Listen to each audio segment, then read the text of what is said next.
શરૂઆત થઈ ચૂકી છે તેવામાં અનેક ભક્તો દ્વારા ગુજરાતના અનેક જિલ્લા તેમજ તાલુકામાં કાવડ યાત્રા કાઢવામાં આવી રહી છે।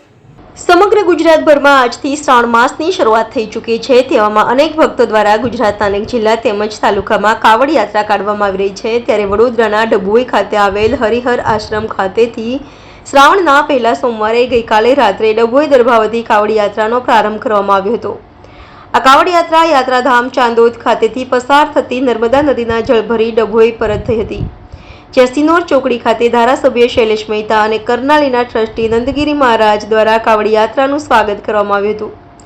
એટલું જ નહીં, કાવડ યાત્રાના દર્શન કરી કાવડ યાત્રા ડભોઈ શહેરના વાઘનાથ મંદિર, કુબરેશ્વર મંદિર, પંચેશ્વર મહાદેવ ખાતે આવેલા મંદિરમાં જળાભિષેક કરવામાં આવ્યો હતો।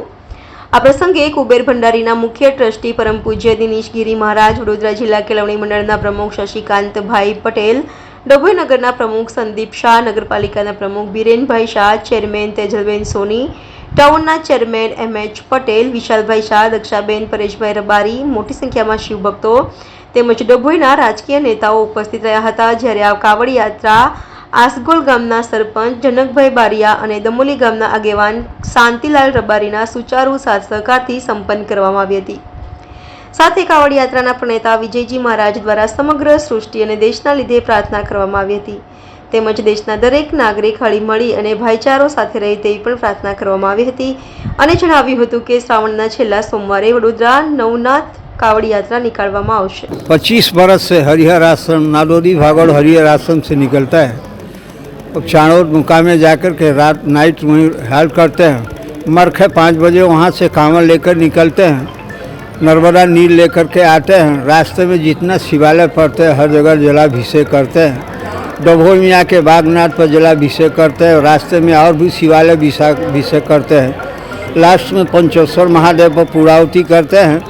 ये 25 बरस से ऐसा कांवड़ निकालते हैं। कांवड़ निकालने का मतलब ये है कि देवताओं के पास अमृत नहीं था, दैत्य का अमृत था, तो देवता इसमें असफल हो जाते थे, इसलिए समुद्र मंथन करके अमृत निकाले थे। उसमें 14 रत्न निकला था, जिसमें कालकुल विश्व निकला था। विश्व शिष्य को प्रलय करने के वाला था। तब से देवताओं ने जाकर महादेव से प्रार्थना की। महादेव आके उसका विस्पान किए हैं। विस्पान करने के बाद उसका नीला कलर हो गया, जैसे उनको नीलकंठ के नाम से पुकारते हैं। और ये सावन के महीने में और भी मतलब 12 महीने पर सावन महीने में इनका बड़ा महत्व होता है। ये पहला सोमवार है, सावन का पहला सोमवार है, इसलिए ये कांवड़ निकलता है यहाँ पे। वैसे तो छिल्ला सोमवार को बड़ौदा नवनाथ में कांवड़ निकालते हैं।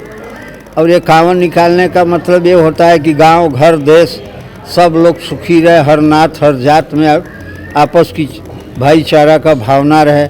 और दूसरी की बात क्या है कि हमारा जो अभी धारा सब है वो धर्म के काम में बड़ा सहयोग देता है। उसके सहयोग से भी थोड़ा हमको ये उत्साह भी होता है। हमको तो 25 बरस हो गया है अभी निकालने की, अब चलने की उतनी ताकत तो नहीं है, लेकिन चलते हैं। मेहरबानी, महादेव की मेहरबानी से हम महादेव से यही कहेंगे कि सृष्टि पर किसी प्रकार को उत्पात नहीं हो, किसी में कोई लड़वार नहीं हो, किसी देश से सब लोग शांतिपूर्वक अपना जीवन व्यतीत करें। सबको भगवान आशीर्वाद दे, सबके घर में समृद्धि हो, धन का लाभ। वर्षों परंपरा मुजब हरिहर आश्रमना विजय महाराजना सानिध्य में कावड़ यात्रा जे दर्भावती थी अमासना दिवसे चाणोद कावड़ यात्रीओ जाए छे। त्यांथी नर्मदाना नीर लईने दर्भावती वाघनाथ महादेव ने अभिषेक करवामां आवे छे।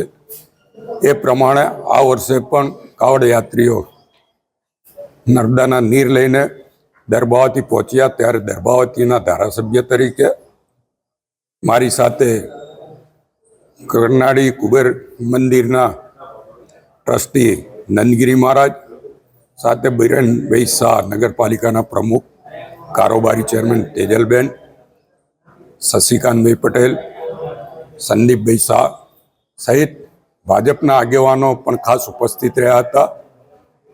अने भगवान महादेव ने प्रार्थना करी है कि दर्भावती नगरी और दर्भावती तालुकाना तमाम नागरिकों पर આ શ્રાવણ મહિનામાં મહાદેવની કૃપા વરસતી રહે અને જે કંઈ લોકોની મનોકામનાઓ હોય એ મનોકામનાઓ પૂર્ણ થાય એવા મહાદેવ આશીર્વાદ આપે.